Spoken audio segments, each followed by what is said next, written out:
철저하게 지켜지다가 조선 후기에 가면 사설지조죠. 그지? 그래서 조선 후기에 그 변화가 두드러지게 나타난다. 그래서 사음보, 조선 후기 밑줄하고요. 조선 후기, 사음보의 정형성이 파괴되고 시조의 장형화, 길어진 형태라는 사설시조가 등장하게 됐다는 거죠. 사설시조 네모할게요. 네모하고 조선 후기에서 화살표로 연결. 향가와 시조는 형식적 측면에서와는 달리 내용적 측면에서는 어떤 영향관계를 설명하기는 어렵대요. 내용적 측면에서는 별로 관련성이 없다는 거죠. 10세기 말 무렵까지 생산했던 향가는 현재까지 가사가 전해지는 것이 총 25개밖에 되지 않고요. 그래서 위홍과 대구화상에 관련했다는 향가집도 전해지지 않습니다. 전해지는 작품이 너무 작아요. 그리고 현재 정해진 작품의 내용들이 주로 불교적 신앙심을 바탕으로 하는 것이 많지만 추목, 연군들 다양하다는 얘기죠. 네, 연계되는 부분이 별로 없더라. 네, 확인할 부분이 별로 없다는 얘기야. 자, 계속 볼게요. 그 다음에 반면 고려 말에 발생하여 조선 시기에 본격적으로 융성한 시조라는 것은 시조가 지닌 현행신미, 여기 넘겨왔네요. 불교적 신앙심. 왜냐하면 불교를 숭상하던 시대이기 때문에 특히 승려들이었기 때문에 불교적 어떤 색채, 불교적인 종교가 반영되어 있는 작품들이 꽤 있어요. 추목, 누가 죽고 나서 이제 기리는 거죠. 축사. 그 다음에 안민, 백성을 편안하게 하는 거. 연군 지정 들었을 거예요. 임금을 그리워하는 마음 등을 노래하는 것들이 있더라는 얘기죠. 자, 고려 말에 발생해서 조선시대에 들어 본격적으로 융성한 시조, 융성이 딱 발달했던 시조가 지닌 형식미 때문에 조선 전기 4대 부들의 미의식과 정신세계를 표현하는 데 적합한 갈래로 자리 잡았습니다. 자, 이 시기 시조의 주제는, 이 시기라는 건 뭐예요? 이 시기는 조선 전기. 시조의 주제는, 여기 화살표 하면 되죠? 조선 전기 시조는 네모할게요. 유교적 이념, 아까 충효 얘기했죠? 자연에 대한 동경, 자연 친화죠. 이런 것들이 4대부 이상이었대요. 자, 조선 후기로 가면, 조선 후기. 자신에 대한 새로운 인식과 실학, 실질적인 학문의 대두, 로 관념적이고 형식적인 경향, 이게 조선의 경향이, 조선 전기의 경향인 거죠. 여기서 벗어나서 새로운 인간성을 발견하고 다양한 현실적 삶을 표현하고자 하는 경향이 나타났다. 이게 조선 후기의 특징이네요. 그죠? 조선 후기 시조의 특징. 자, 이 글에서 우리가 염두에 두어야 할 것은 일단 뭐냐? 조선 전기와 조선 후기의 시조의 특징이 어떻게 다르냐? 방금 읽었던 부분. 그 다음에 향가와 시조의 영향적 관계. 특히 향가, 시조가 영향을 받은 부분, 특히 두 부분이죠. 3단 구성. 자, 19체는 4구, 4구, 2구의 세 부분으로 나뉘고요. 그지?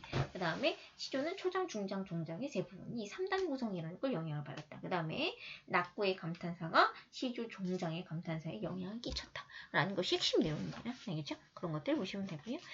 그 다음에 또 하나 더 붙여서 얘기하자면 내용적 연관성을 발견하지 못했어요. 왜냐면 일단은 남겨져 있는 작품 수가 적기 때문에 얼만큼 연관성 있는가를 제대로 밝혀내기 힘들다라는 거죠. 그죠? 자, 충담사의 안민가라고 돼 있고요. 이게 지금 뭐냐면 안민, 백성을 편안하게 하는 노래 이렇게 돼 있고요. 이게 향가입니다. 향가인데 지금 줄을 세볼까요? 하나, 둘, 셋, 넷, 다섯, 여섯, 일곱, 여덟, 아홉이요. 그죠? 19지 향가네요. 19지 향가고요.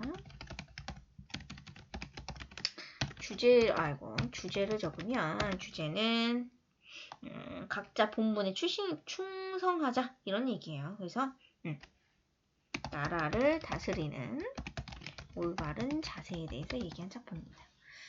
자, 임금은 아버지요. 자, 임금을 아버지에 그 다음에 신하는 어머니에 빗대어서 얘기했어요. 자, 그리고 백성은 뭐에 빗대어 표현했죠? 어린아이라고 하면 자, 이 부분이 이 작품의 가장 큰 특징 중에 하나예요. 여기 세 개 묶을게요. 요 세 줄. 왜냐면 지금 가족관계에 비유한 거죠. 그지? 임금, 신하, 백성을 가족관계에 비유해서 말했어요. 자, 어린아이라고 하면 그럼 아버지와 어머니가 어린아이를 얼마나 사랑해주겠어. 그지? 그리고 한다면 이랬단 말이야. 한다면 뭐야? 가정법 썼네요. 그죠? 여기 밑으로 가정법. 백성은 저절로 사랑을 할 거다. 그지? 임금과 신하가 백성을 얼마나 사랑해주는지 백성들이 알게 될 거다라는 얘기예요. 꾸물거리며 사는 백성들. 꾸물거리며 사는 백성이라는 말이 조금 어려울 수 있는데 조금 구체적으로 얘기하면 여기다 땡땡하고 쓸게요. 수능, 주어진 조건에 순응하며 사는 백성들. 그러니까 무슨 뜻이에요? 일반적인 백성들의 모습. 나라에서 이거 하라 그러면 예 그렇게 하려면 그렇지? 나라의 뜻대로 순응하며 사는 거. 이들을 먹여서 다스리고 그죠? 이 땅을 버리고 어디로 갈 것인가 한다면 자 요거를 잘 봐야 돼. 자 요게 백성들이 하는 말이야. 백성들이 하는 말. 자 그래서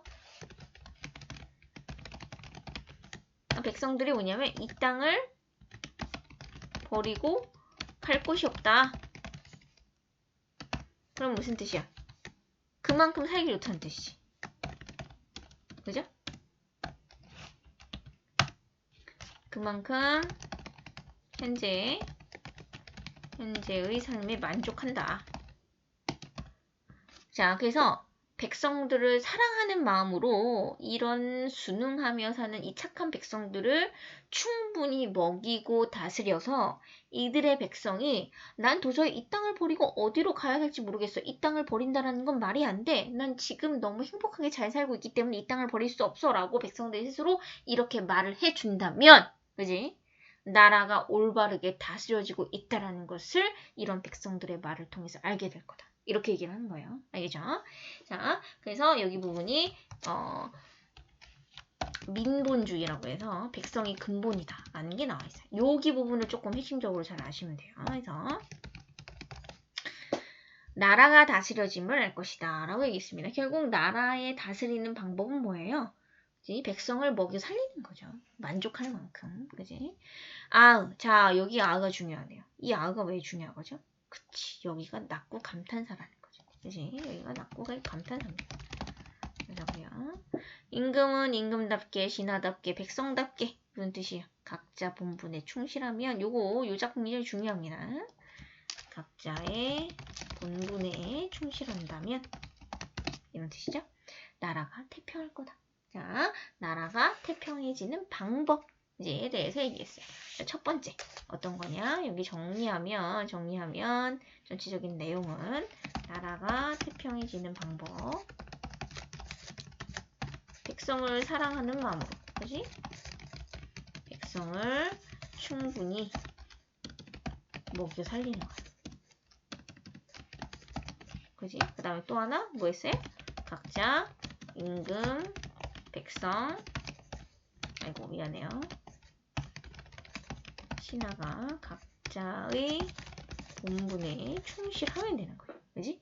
자, 그리고 여기 10부채에 낙구 감타 쓰였다는 거 잘 기억하시면 됩니다. 자, 평생의 일이 없어서 이건 시조네요. 세 줄짜리니까. 자, 평시조죠. 3장 6구의 평시조 되어 있고 주제는 자연신화입니다. 자, 평생의 일이 없어서 그리고 사음보라고 했죠. 끊어볼게요. 평생의 일이 없어 산수간이 너희라. 자, 4개로 끊었죠. 그래서 이거를 무슨 음보? 그죠? 사음보라고 하는 거고 자, 평생의 3글자, 일이 없어 4글자. 그죠? 3.4조 이렇게 되는 거죠. 일이 없어 산수간, 산수 자연 속에서 놀고 있어요. 그죠? 강호의 님자되는 여기 부분 빗줄할게요. 강호의 님자네. 님자라는 건 주인이에요. 강호는 자연이죠. 자연의 주인이 돼. 자연의 주인이 돼.